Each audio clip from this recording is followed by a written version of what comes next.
on events, the Michigan Festival and Events Association. A full listing of events is available on MichiganFun.com. Michigan Fun is a production of My Michigan TV powered by Michigan Digital. Now, here's your host, President of the Michigan Festival and Events Association, Mike Szukhent. Welcome to Michigan Festivals and Events, where we talk about the top festivals and events in the state of Michigan. I'm Mike Szukhent, and it's springtime, so we're going to talk about some of those springtime traditional events. We're going to have the Great Lakes Mega Scrapbook Convention. We're going to also talk about balloons over Bavaria. But right now, we're going to talk Dog Bowl with Jerry Ellison from the River Place Shops in Frankenmuth. Welcome, Jerry. Hi, Mike. How are you? I'm doing great. How are you doing? Very well, thank you. So, tell us all about Dog Bowl. Well, the Dog Bowl this is our 15th annual. We have it every Memorial Day weekend, which will be the 27th and 28th of May. It is anticipated to have over 100,000 people with over 5,000 dogs. We have 25 different canine related events, with most of them held in the Frankenmuth Credit Union events field here at River Place. You know, whether your dog is competitive doggy athlete or a novice, or who would like to try their paw at dock diving, disc dog competitions, or doggy dash allure. They welcome many events where newcomers can join in as well. So it's just a great weekend. Lots of dogs. We have lots of fun, lots of people. We have lots of vendors that are out showing their products for dogs. It's just a real great weekend. So, and obviously I saw some of the dogs and their owners that were dressed up to look a lot alike. You know, it's a dog looks like his master looks like a dog. Is there a contest for that? So yes, we do have a contest where the dog's actually just more of a dog contest costume. And then we have a parade that goes down on Main Street. And so that's pretty popular as well. And then we pick a king and queen as well for all the dogs. So it's pretty neat. We have canines as well that do demonstrations for us, which is very nice, which is very popular as well. I saw that there was some demonstrations with local law enforcement and their dogs. That's got to be intense to watch that. And are just the officers in those suits, or do they allow spectators to get in those suits?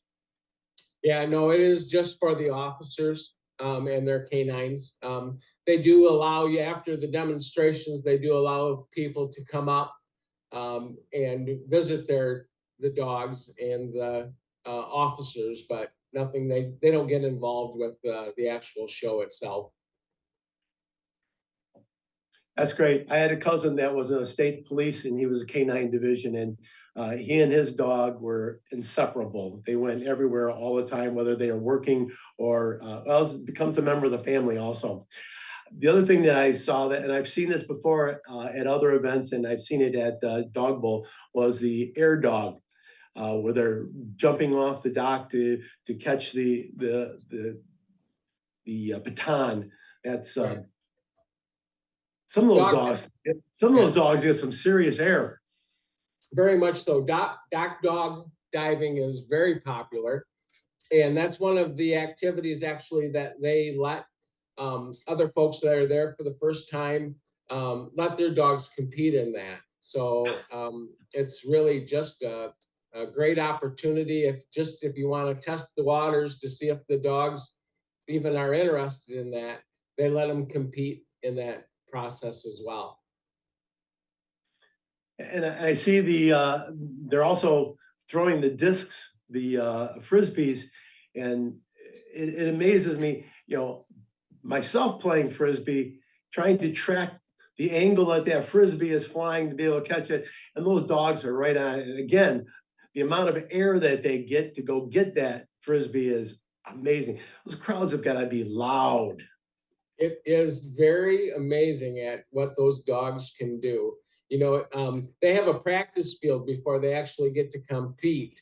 And so to watch them throw those Frisbees is unbelievable. And you are correct. Those dogs can get some serious air. And I don't really know how much they train with them all the time, but it seems like they really take some time with their pets and their dogs to get them to get that serious air.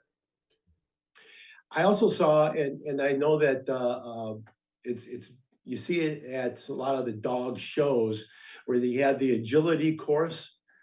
And, yep, the Delure, yep, Doggy Delure Dash, it's called here. And so it's set up where it chases, I think ours is a rabbit, and it goes around the course. And that's another event where you can just bring your own dog and let them compete for that as well. It's pretty popular. That's we also have rock and roll canines that are here. They put on a show 3 times each day where their dogs have been trained to go through those courses.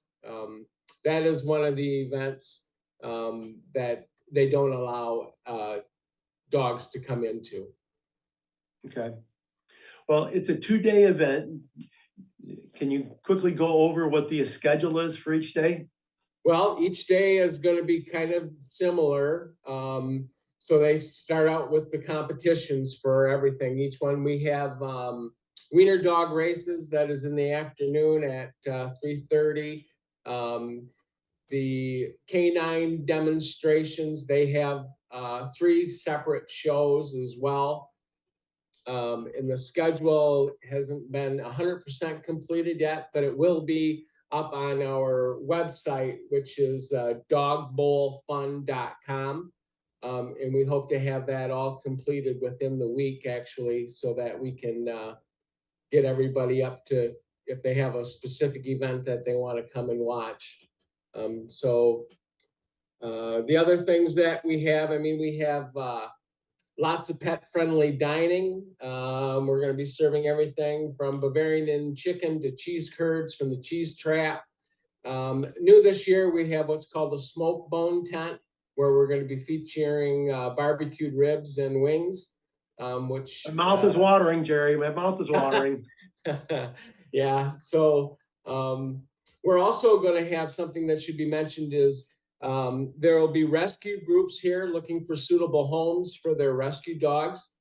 And then we're going to have, like I said, related retail vendors to browse through as well. So it's going to be a very packed weekend. Sure, it sounds that way, and a great event for everyone, a dog lover, and those people that just love to be entertained. If you're looking for any additional information, Jerry's given you the website, but it's also available on MichiganFun.com along with all of our festivals and events. Jerry, I appreciate you being on the show today. Thank you very much, and I wish you all the luck in the world on that. Thank you. Excellent. Thank you, Mike. I appreciate the time that you've given us. Coming up next on Michigan Fun, we're going to be talking about the Great Lakes Mega Meat Scrapbook Convention. Be right back. My Michigan TV is streaming everywhere on Apple TV, Roku, Fire TV, and more smart TV apps.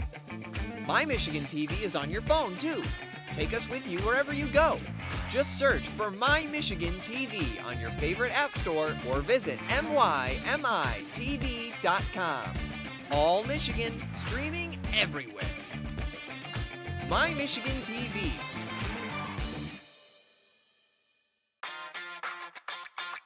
Looking for the perfect weekend getaway? Love Lansing like a local.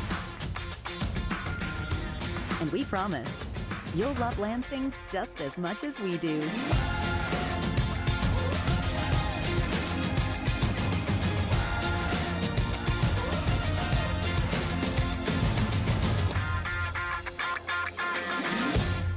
Welcome back to Michigan Fun, a weekly look at the top events in the state of Michigan. We've got a great guest right now. Let's talk about the Great Lakes Mega Meat Scrapbook Convention. It's going to be down at the Novi Center. And with us today is Kate Griswold, the show producer. Welcome, Kate. Sorry. That's all right. That's all right. I don't know where that came from. So the facility is actually called the Suburban Collection Showplace. It's been a lot of years since it was the Novi Expo Center, but we've been there that long. I got gray hair. So, it's a mouthful to try to come up with Great Lakes Mega Meat Scrapbook Convention. Why don't you tell us a little bit about this?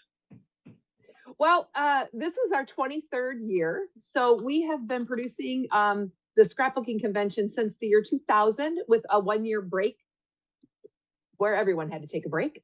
And everybody had a 1-year break, yes. Everybody had a 1-year break, including us. And so, we've just been bringing vendors and consumers together to work on paper crafting. It started strictly as scrapbooking, but we have definitely ventured out into all sorts of paper crafting, including rubber stamping, card making, home decor, anything you can craft with paper. You're going to find stuff for that at this show. How many vendors do you expect or do you normally have for this? We have about a little over 60 vendors coming this year, and they are representing way more than 60 companies. They represent all kinds of manufacturers from all over the world. Are there going to be any hands-on activities? Yes, during the show itself, if you come to the show floor, there are make and takes and demonstrations in the booths that are showing you how to do different techniques or use different mediums with the paper or little projects that you can make and take with you. We also offer classes. So all day, every day of the show, there are classes going down in the Diamond Center of the Suburban Collection Showplace, taught by a lot of designers in the industry. And then we also do, so if you're a scrapbooker, when we work on our scrapbooks, we call it a crop. We call it cropping. And people are always like, crops? Are you raising corn or wheat? No. We're cropping, cutting out. It's kind of a publishing term. When you are working in like a publication type software, you crop your image. So anyway, we call it cropping. And so we have crop events that also go on all 3 days, all day cropping events.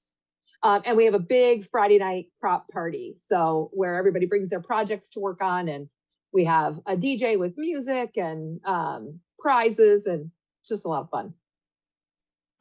Sounds like a lot of fun. And yes, I am familiar with the term cropping because I do have 2 sister-in-laws and some nieces that are definitely into scrapbooking. I love the things that are the creations. I'm just not that artistic. So what is there for the You don't. what is there for those of us that are lacking but enjoy the effort? Well, we have a lot of vendors that sell like kits that all you have to do is add your photos and you're done, or assemble the cards and you're done. Like the designing and the hard part is all done for you. And for me, I love to do kits because I find them really therapeutic because I don't have to think, and I just get to play with scissors and paper like I was in kindergarten again. It's not considered cheating? No, not at all.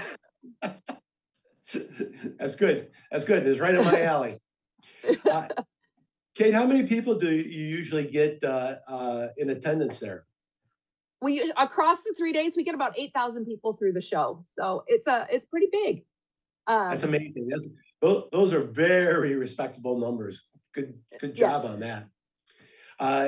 Costs to attend the event? Right now, pre-registration has ended, but you can purchase tickets at the door. They're $10 each. And the show hours are Friday and Saturday, 10 to 6, and Friday and Saturday. Thursday and Friday, 10 to 6, and Saturday, 10 to 5.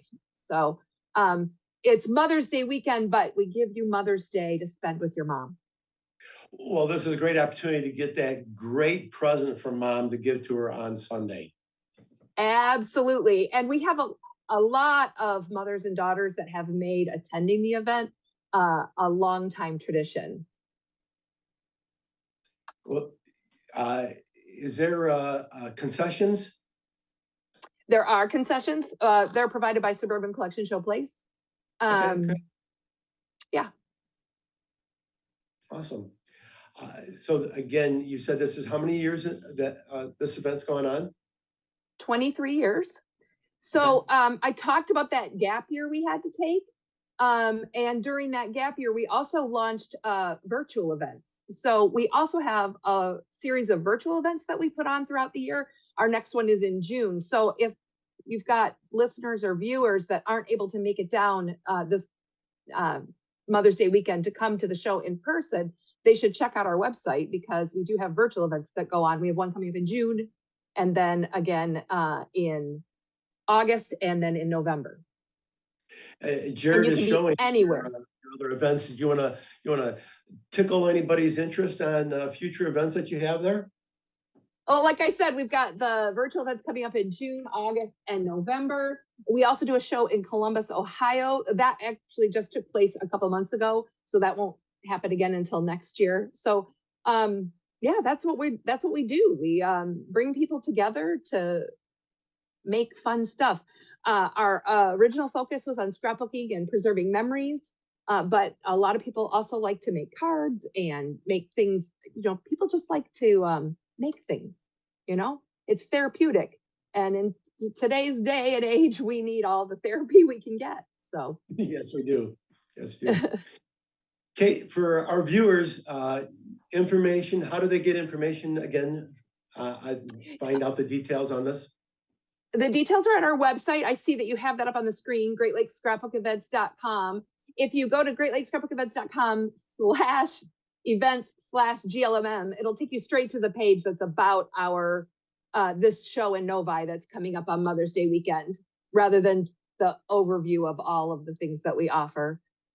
Kate, sounds like a very fun weekend and obviously a great opportunity for those last minute shoppers for mom, for Mother's Day. Yep. Thank you very much for being on the show today. Again, her website, she gave that. If you missed that, it's also available on MichiganFun.com. Again, Kate, thank you very much for being on the show. Appreciate you. Thanks so much, Mike. This was great. Thank you. Coming up next on Michigan Fun, we're going to be talking balloons over Bavaria. Be right back.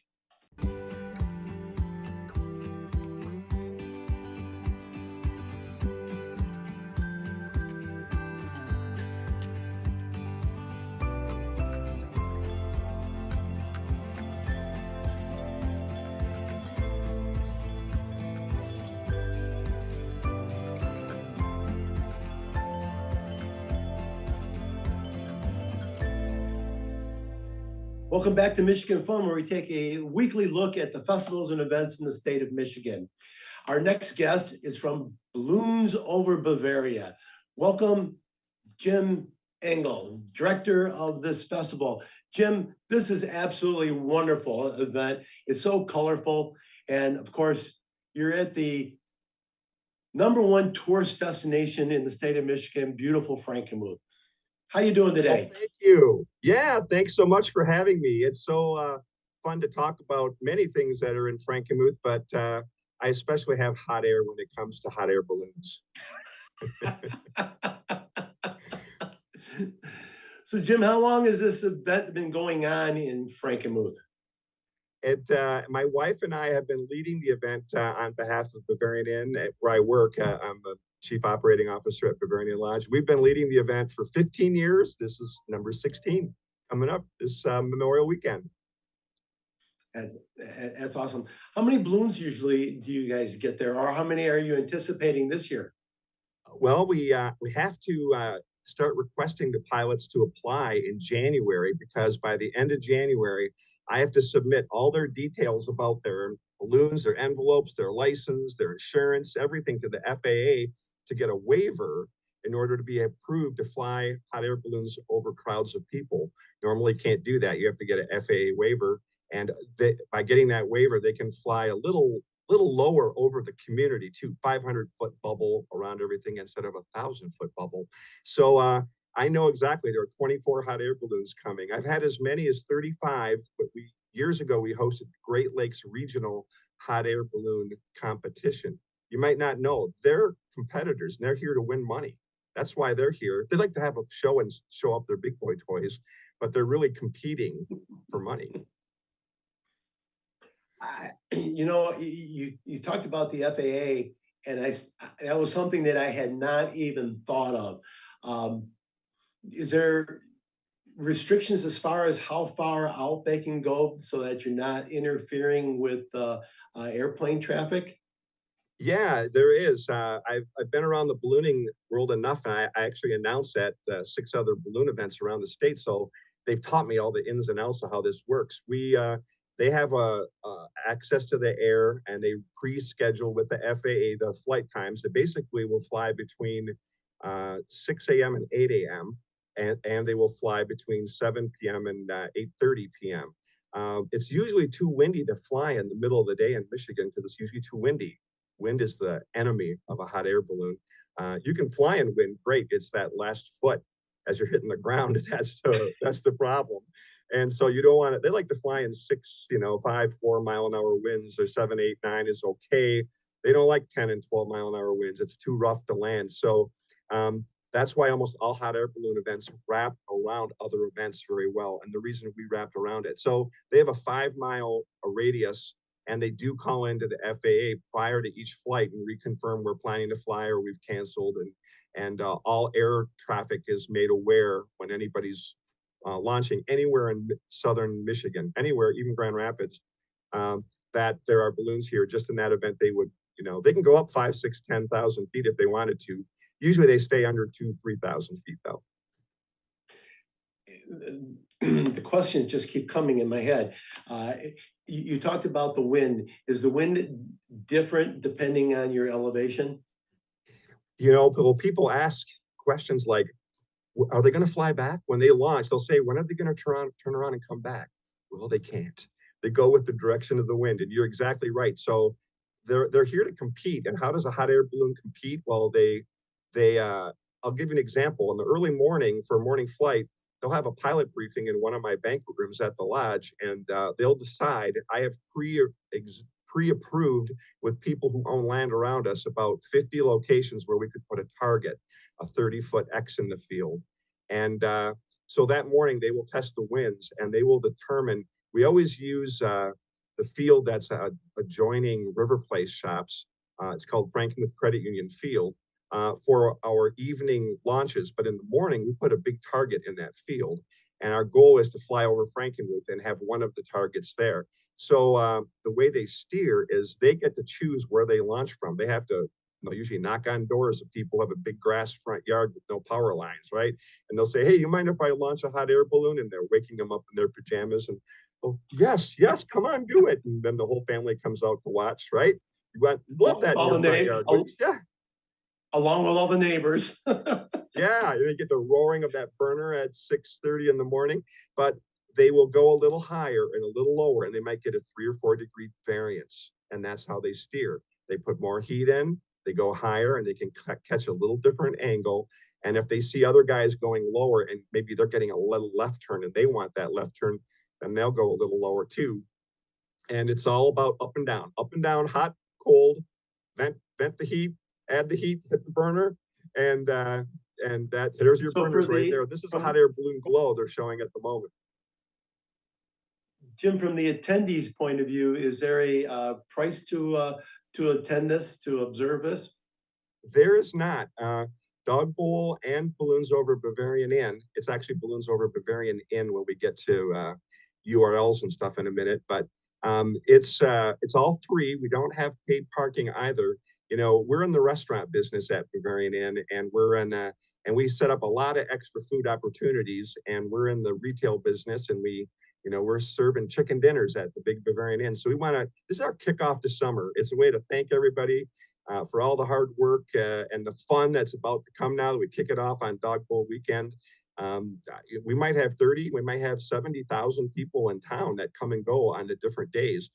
ballooning occurs from Friday night through Sunday night, whereas Dog Bowl is all day Saturday and all day Sunday. But we have a balloon flight followed by a balloon glow all 3 nights, Friday, Saturday, and Sunday, all on the Franklin Credit Union field right next to River Play Shops. And so we will, they will fly out all 24 balloons. It's pilot's discretion. If 1 or 2 thought it's a little too windy for them, they could stay on the ground, but most will fly if the weather's right. And then they'll land, come back, and then half the balloons, because the field's only so big, we can't launch simultaneously, will do just like you're seeing there. They will tether their balloon and they will glow. This is a glow showing at the moment that's not quite dark outside yet. And if the weather's really calm, like that picture is showing, we open the field. We let people come in under all the balloons. If it's a little windy and we're going to glow, we might not be able to open the field to go under the balloons. But either way, we have a fence perimeter around it. And it's you can't get closer to a hot air balloon at any event than you can at this one, that's for sure. And we'll have fireworks after the Sunday night glow.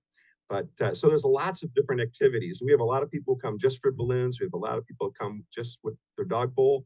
And a lot of people just bring their dogs along and stay for the whole thing.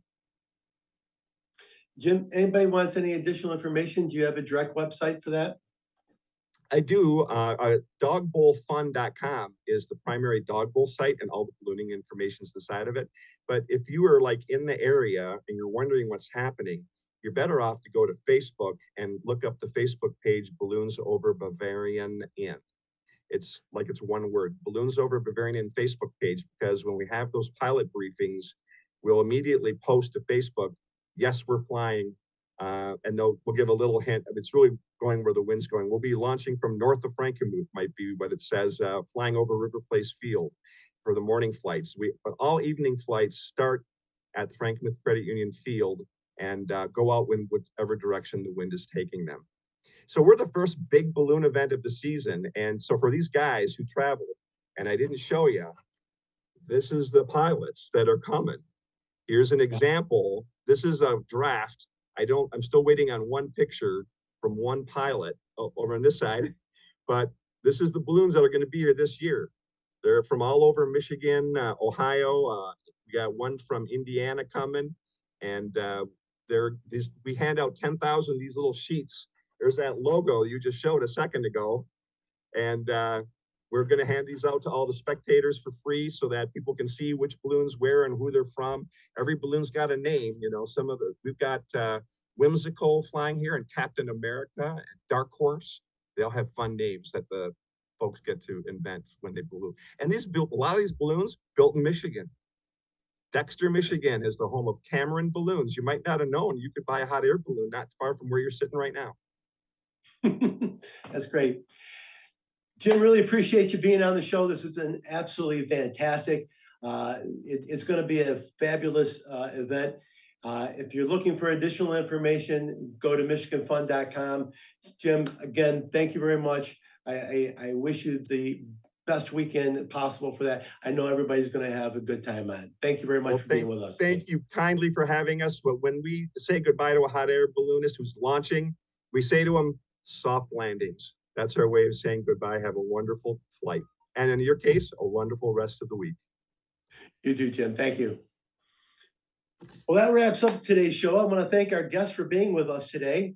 To find out more information about these events or any event in the state of Michigan, check out MichiganFun.com. I'd also like to thank our producer, Jared Clark, for being with us today. He's the one that's navigating everything behind the lines. Also, thank the entire crew at mymichigantv.com to check out our entire library and all the on-demand things. Go to MyTV, that's MYMITV.com. Thank you, and I look forward to